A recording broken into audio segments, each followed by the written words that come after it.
Hello and welcome back to another video, and today, as I promised previously, I am here with my review on RIMS racing.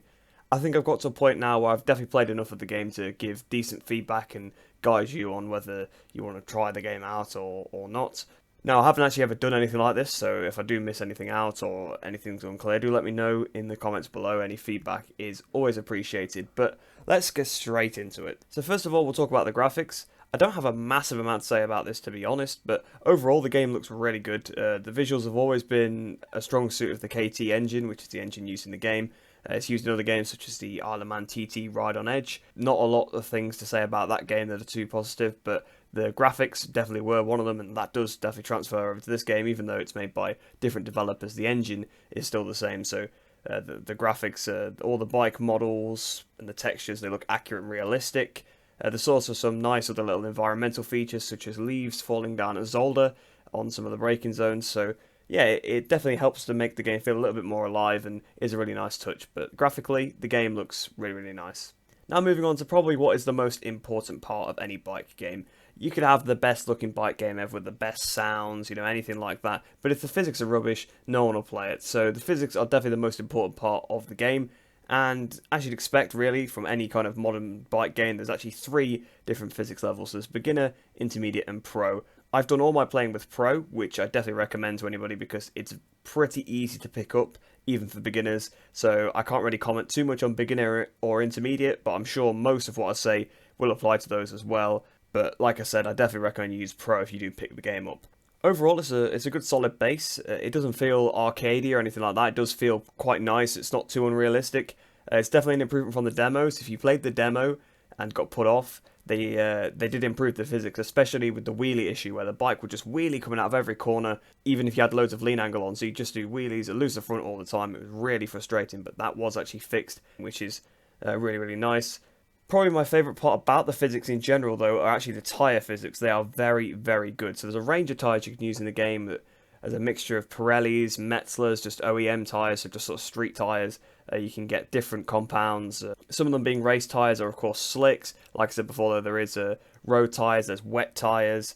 I think there's even some that are intermediate, so you can use them in all conditions. So there's a wide variation of tyres, and they all actually behave differently, which is really, really good. So, for example, on the street tyre, you can't lean over as far as you can on the race tyre. That's something I found out actually in one of my career mode episodes, that I was losing the front all the time, and it took me a good while to realise it's because I was on a different tyre than I'd been using before because of the conditions. I couldn't use my slick tyre, wouldn't have been appropriate, but I was still in the mode of using a slick tyre from a previous race, so I was trying to tip it in like normal, and the front was just all over the place, and that was because I had the street tyres on. So that's definitely a really, really good strong point of the game, of the tyre physics.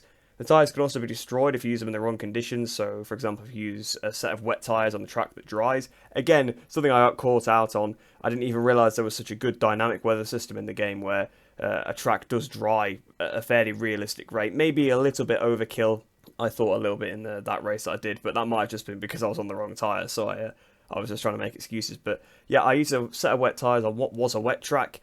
It soon dried up, so after a couple of laps my tyres had overheated and I couldn't even stay on anymore. It was unrideable. I had to come into the pits and change them. But that's the positives. On to the negatives. Now, unfortunately, what I've said so far is very, very good, but it does get a little bit ruined by some of these little issues that there are. So there's just too much grip overall. All the time it feels like there's tons and tons of grip until all of a sudden there isn't and you're on the floor. So you could be going through a corner and the rear end will just come round with no warning. You'll have had basically infinite grip up until the point where you had 0. It happens with the front end as well. I think it is probably more noticeable on the front end. Like the front, it'll go from infinite grip. You won't get any sort of feedback at all from the controller or anything like that. And then all of a sudden you're on the floor and you don't really know why you've fallen off. And the physics themselves are just quite inconsistent a lot of the time. So you can do the same thing 2 laps in a row and you'll get a completely different outcome. Oftentimes I actually will find myself wondering why I've fallen off. Sometimes when you look back on the footage, yeah, you can see why you fell off. Maybe you were trail braking a bit, but on the previous lap you used the same amount of brake and you stayed on. So it's a little bit strange. And like I was saying before, there is just no feedback. So you have all the grip in the world, so you keep trail braking, and then all of a sudden you have none. You don't get any warning. And I know in real life that's the case too. A lot of the time you don't get a massive amount of warning, but you have so much grip, and you can see that you've got loads of grip as well, just by what the bike's doing on the screen. Like I said, there's not much feedback through the controller until you've already hit the deck. Then it does vibrate a bit, but you can't feel it moving or anything. You can't see it moving, but then all of a sudden it's gone. So yeah, it does catch you out a lot, and a lot of times you do just wonder why, because it is just overall quite inconsistent. The curbs are also quite bad. They'll just chuck you off for no reason. So you'll touch a curb, pretty much, probably maybe 90% of the time it'll just chuck you off. But then there'll be some laps where you do the exact same thing, run over the curb, and you get away with it. So again, it's just a bit inconsistent. Overall, the base itself is good. It's just, unfortunately, a lot of it's negated by the inconsistency and the unpredictability of the bike. You can't predict what it's going to do, because a lot of the time it behaves differently from one lap to another. But there's a lot of good potential there, so hopefully they can maybe fix some of those issues, especially with the curbs. That's something that should be fixable, because it only happens sometimes. So if they could fix that in a patch, or maybe future entries in the franchise, that would be really, really good. So moving on to the career mode. Now, for a lot of people, this can be a make or break as well, just like the physics. Arguably, I think the physics are more important, because it's all about actually playing the game, but the career mode is definitely second on the list after that. And overall in the career, your aim is to win the RIMS World Championship. At the start of your career mode, you pick your first bike, which is the one that you'll use mostly throughout the career. You compete in different events through the calendar to earn rewards. These include academy events, which are kind of like tutorials. You have certain objectives you've got to hit, so it might be pass 3 riders in the first 12 seconds of the race, crash no more than 2 times, something like that, reach a certain speed on the straight. So you get little objectives like that, and then you get rated gold, silver, or bronze based on whether you got those objectives. Obviously, if you get 1, you get bronze, 2 silver, 3 gold. There's also single races as well, which, pretty much does what it says on the tin. It's a single race. Some of them are sponsored events as well, so with the credits you'll also get a bike component. So for example, it might be a Brembo sponsored race, so you get a set of Brembo brake pads or something like that. You'll come across those throughout the career mode as well. Then there's also 1v1s, which are street circuits, you versus one other rider, first to flag wins. And then there's also championships. So you'll get a race, it'll be like race 1 of 4 of a championship. For some of the events, you'll get given a bike, whereas in others, you'll have to use your own. But using your own bike does come at a cost, because you have to pay for any upgrades, or if you crash the bike, or even just component wear, you'll have to pay for repairs as well, using the credits that you earn from competing in these events. Or you can sell different items that you get, like the bike parts or different helmets, things like that. Anything you have in your inventory that you don't want, you can sell that for money. Even worn out components do sell, just for not too much money. Now, if you want to get a different bike, you have to do that through a manufacturer championship. So like I was saying earlier, there's championship events. Some of these are manufacturer events, so you can pick whichever manufacturer you want. You'll do 4 races for that championship, and if you finish in the top 3 of the championship overall, you get the bike you pick. And also in those events, you race on that bike as well. So you race on the Ducati if you pick the Ducati one, to try and win a Ducati at the end of it. However, there's only 70 events, which for me is not too bad of a number, but that's not a lot, especially considering that a lot of them are just one-off races or tutorials. So if you're really, really into career mode, you'll finish it pretty quickly. You'll get through those 70 events without too much trouble. But in terms of the actual progression throughout the game, the AI actually increases. So it starts off at one level and works its way up, which is actually my main problem with the career mode. So there's 3 different difficulty settings: Novice, Semi-Pro, and Pro. Novice gives you the easiest possible AI, the ability to quit or restart calendar events, and you won't get any consequences for that. Semi-Pro gives slightly harder AI than Novice does. You're not allowed to restart events anymore, but you can still quit without any consequences. And then Pro difficulty is supposed to give you the hardest possible AI. You're not allowed to restart an event, or if you exit an event, you just get classified last, and that's the event done. But my problem with it is, even on Pro, the AI starts on 60%, which I'm sure on Novice and on Semi-Pro, it starts lower than that. But 60%, when it goes up to 100, is so low. It's so low, so in the early events, it's way too easy, and it kind of ruins the fun, because I crashed so many times in my first events because I was trying to get used to the physics. Because obviously, like I was saying earlier, they take a while to get used to, especially because they're a bit inconsistent. But you could easily beat them. You could crash like 5 times in a race and still win by like 10 seconds. It's absolutely ridiculous. Now, they do increase, like I was saying, so every few events it's about 6 or so, I think. They go up in steps of 5%, so it'll go 65, 70, for example, it will go up, but it'll take a while before they actually become competitive, because they're really slow on 60, well, they're still really slow on 65, and they're still slow on 70, and they're probably still slow on 75, and it does depend on your ability, of course, but in my opinion, it would be much better if you could just pick your percentage at the start of the career and stick with it, like in every other game. because it just ruins the early events when they're so slow, and it doesn't let you learn the game, because you learn the game by having to push, but within a reasonable limit to keep up with the AI. But if I'm miles out in front, I'm not learning to ride better, because if I crash, I'm not being penalised for it. So that's pretty much my main problem with the career mode, but the rest of it's not too bad. But speaking of the AI, now, when we come onto the AI, I actually don't have anything really positive to say about them at all. They are quite poor. The only thing I can think of is that their pace on the higher difficulty is not too bad. Their pace overall is not too bad, but they have such a lack of awareness to each other and the player, along with their racing lines being absolutely ridiculous. It just can't be ignored. So they're extremely slow on the opening few corners as well. They'll just go through the corners at like 2 miles an hour sat on the apex, and you'll get caught out. You'll hit one at the back eventually, because they're just going so slow. Now, this is an issue that's exasperated by the fact that in career mode, you start on a lower difficulty. So they're just parking it on the apex when you're on 60%. You're trying to go through the corner. You start at the back of the grid for a lot of events, because the randomized grid, but it seems to always put you further towards the back. But you'll be starting behind AI majority of the time. It's very rare you're going to get pole position. And you'll hit them at the back, because they'll just be going so into the corners. It's just so weird. It's not so bad after the first few corners, but they still do it throughout the lap. In fact, another huge issue is the opposite. They brake too late into pretty much every corner. It's just when they actually do brake at the right point, they're parked on the apex. But when they brake too late into most corners, they run wide and they lose so much time, especially through chicanes, because then they have to take the second half way too tight, or they're completely on the wrong line, they just lose all momentum. And if you're in front of them, if you're braking at the right point, well, they don't care, they'll brake where they want to, and they'll just take you out. So they'll carry on, go full throttle into the back of you. So yeah, that's a little bit annoying. They'll also dive bomb you, or I even had one just veer across in front of me for no reason and take us both down. That was really, really weird. So for the majority of corners, they just go in too hot, but then sometimes they'll randomly brake miles before the corner for no reason, and that'll catch you out as well, because if you're expecting them to brake super late, sometimes just one AI, maybe if you're in a pack, just one of them will brake super early, maybe even 200 meters early. Like a ridiculous amount, because they get back on the power after they've braked when that happens. You can't avoid that, because if they're braking like halfway down a straight, there's nothing you can really do. And then even on corner exits, sometimes they'll get on the brake. So you're on the power, getting ready to set up and move, and they'll brake in front of you. Again, it just results in you hitting them at the back. So overall, nothing really good to say about the AI. It's a shame that they're so poor, because there's some other areas in the game that are really good. I'm just hoping that this can be fixed in the future, because it just kind of sucks the fun out of the game, especially in the career mode, like I was saying, with the lower difficulty. They just get in your way, and I've been frustrated in videos I've done on the career mode at the AI before.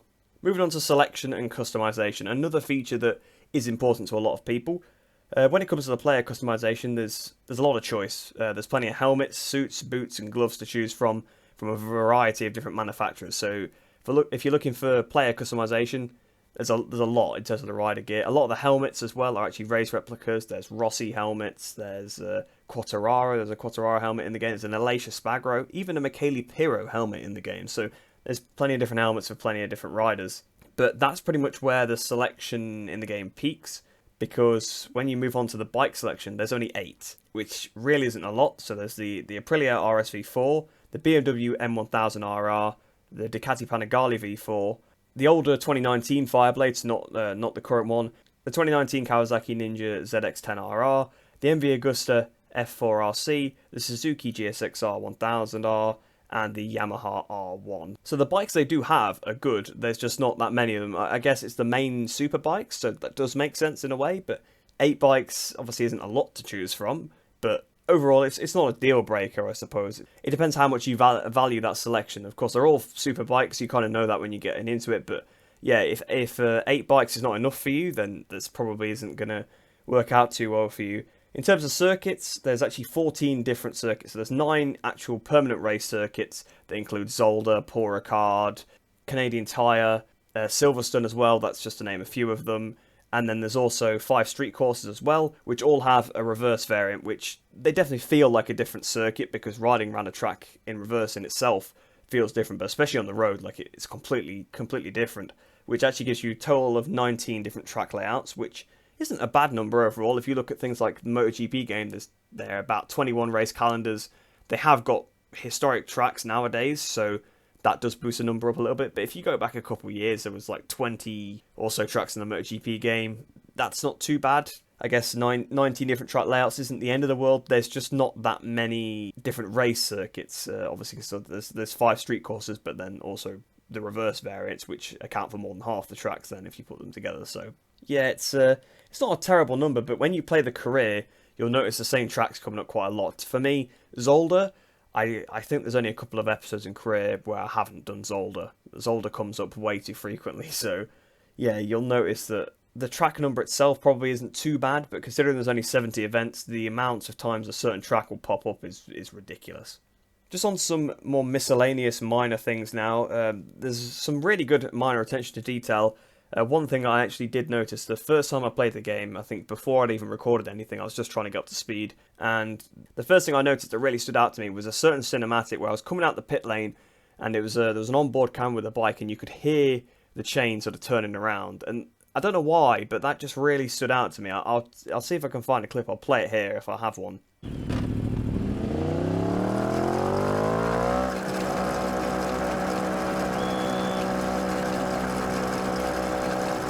But yeah, you could literally hear the chain. I don't know, it was just something that really stood out to me in terms of something very minor that didn't need to be there, but it was really nice to have. Speaking of other things that are really nice to have, the lap time invalidations or time penalties. So they're actually calculated based on whether they think you've gained an advantage. So if you've cut the inside of a corner, you'll probably get a penalty for that because obviously that's an advantage. But same with exceeding track limits as well. So if you get on the power earlier and go off the circuit to gain time, it'll give you a relevant time penalty. The time penalty itself isn't just the amount of time you gained. They come in a quarter of a second intervals, so that's how you'll get the penalty. So if you take a bigger chunk, you'll get half a second, but if you just exceed the track limits a bit and gain a bit of time, you'll get a quarter of a second, for example. Which I do like that. That's a good feature because you don't get penalised for making a mistake in the MotoGP game, which is obviously based on the real-life rule set. If you go on the green, you get a warning. That's it, end of. Whether you got pushed, whether you ran wide, whatever. But on this game, obviously, it's a little bit more fair. If you do run a little bit wide, make a mistake, you don't get penalised. But at the same time, if you are taking the mick, you will get penalised. And to be honest, like I said earlier, the curbs are to be avoided, so you're not going to be exceeding the track limits anyway, because you'll be on the floor. Another thing that I thought was really, really cool when I first played the game was the fact that actions are performed to move the vehicle parts. So, like earlier on, I was talking about how you have to upgrade the bike or repair the bike. When you actually change these components, you perform certain actions on your controller to take them apart. It's just such a nice little feature. And the same thing happens in the pits as well. So when you come in for a pit stop, you have to perform certain actions. So like if you want to change the tyres, you got to turn the analog stick, or you got to press a couple of buttons to fill up the fuel and then release it when the fuel tank is filled up. It's just nice little features like that, and I think they can be turned off. I think in the pit lane, it can be turned off if that's annoying you, and in career mode, you can get an upgrade that makes it so you don't have to remove them manually. So if it does annoy you a little bit, you can get rid of it, but it's just a nice little miscellaneous feature that, again, was just something that really stood out to me. So there's definitely some nice little features in the game that make it unique. These things, I think, is what makes this game stand out compared to the competition, such as Ride 4, for example. But that's pretty much all the different topics I wanted to talk about. So I'll just go with my overall opinion of the game now. So overall, it's not a bad game at all. It's pretty decent, I would say. It's kind of average. I wouldn't really go any higher than that, but it's got some really, really nice features, like obviously we just mentioned with the miscellaneous features, but also, like I was saying earlier, with some of the physics aspects are really, really nice, like the tyres and obviously the drying of the track, for example, like I was saying. But that's done really, really well, and obviously graphically, like we said, it looks good, but there's definitely some work needed, especially on the AI. The AI, the worst part of the game, hands down, it's not even close. Then, obviously, some of those issues with the physics need fixing, but like I was saying when I was in that section, I think that's doable. I think it can be fixed because they are sort of issues like, yes, the physics are inconsistent, but if you could try and make the way they're calculated a little bit more consistent, or fix the curbs, if you fix the curbs, that's a good step of the way. Obviously the inconsistent physics with losing the front, the rear stepping out randomly, yeah, that's a little bit bad. Maybe a bit more feedback on the controller. Like, those are the kind of things that can be improved, whether that's in patches for this game, or whether future versions of the game, so like a RIMS Racing 2, if there was going to be one, for example, that would definitely be where I would be putting my attention, on the AI and the physics. Also trying to give a bit more customization in terms of the bikes. That would be my main 3 points to work on. But I think overall it's got potential, but there are some areas that definitely need working on. But I hope you guys did enjoy that one. Hopefully, if any of you are on the fence about buying, that does persuade you one way or the other. Because this is my honest opinion of the game, 100%. That's exactly what I think about it. So let me know what you guys think about the game in the comments below, or whether you are getting the game if you've not got it already. And like I said at the start of the video, if you do have any feedback on my actual reviewing itself, that would be appreciated, because it's the first time I've ever done anything like this. So it might have been a bit all over the place. I did have a semi-script sort of written, but I didn't want to script it entirely. I didn't want it to seem fake. I just kind of had points I wanted to talk about on the screen. So if I missed anything, again, I apologise. But yeah, it's my first time doing a review, so that's how these things are. But I hope you guys did enjoy that one. Hope you enjoyed the rest of your day. Hope you're staying safe, and I shall see you in the next one.